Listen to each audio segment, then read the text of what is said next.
Andun ako sa Davao at ako'y nasinda. Isang katerba yung mga SAF batalyon. Nakita ko yung dalawa, tatlo ba na PNP helicopter, may kasama pang drone, may mga sniper. Ako'y natakot. Talaga naman, kakabahan ka ng todo at yung Davao City naging pawang war zone.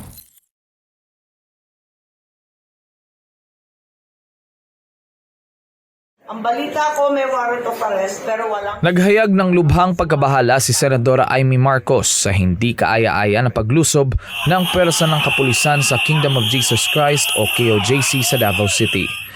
Nitong Lunes, overkill ang pagkubkob ng kapulisan sa iba't ibang compound ng KOJC sa utos na hanapin at arestuhin si Pastor Apollo C. Quiboloy sa kabila ng kawalan ng search warrant.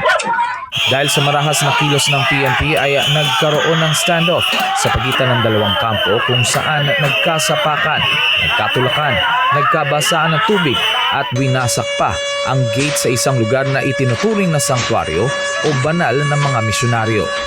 Ayon sa Senadora, personal niyang nakita ang ipinadalang puwersa sa Davao City at ito nga ay nakakasindak. Aaminin ko, dumaan ako sa Davao, eksakto nung araw na yon.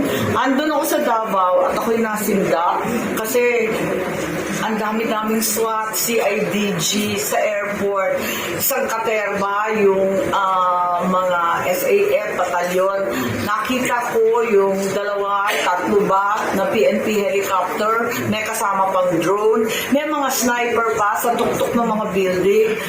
Ang Davao City ay ilang beses nang tumanggap ng pagkilala bilang most livable city sa bansa. Si Pastor Apollo at ang KOJC naman ay kilala bilang matulungin sa kapwa at nagsusulong ng nation building sa pamamagitan ng iba't ibang plataporma at programa.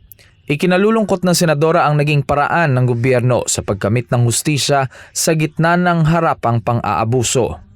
Ako'y natakot.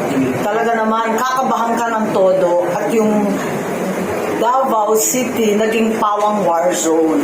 Bakit naman nagkaganon? Kinailangan ba talaga yun? Bukod kay Senadora Amy ay nauna nang naghayag ng pagkabahala sa sitwasyon si Senator Robin Padilla. Para kay Padilla, dapat na ituring ng mga otoridad na magkaiba si Pastor Apollo, ang simbahan na KOJC at maging ang mga misyonaryo. May tuturing din kasi na sibilyan ang mga miyembro na di dapat nadadamay sa kaguluhan. Sa isang payag, pinaalala naman ni Vice President Sara Duterte na ang pandarahas sa mga mamamayan ay paglapastangan sa ating demokrasya. Ipinunto ni VP Inday na sa pagpapairal ng batas ay di dapat kalimutan ang kaligtasan ng mga sibilyan.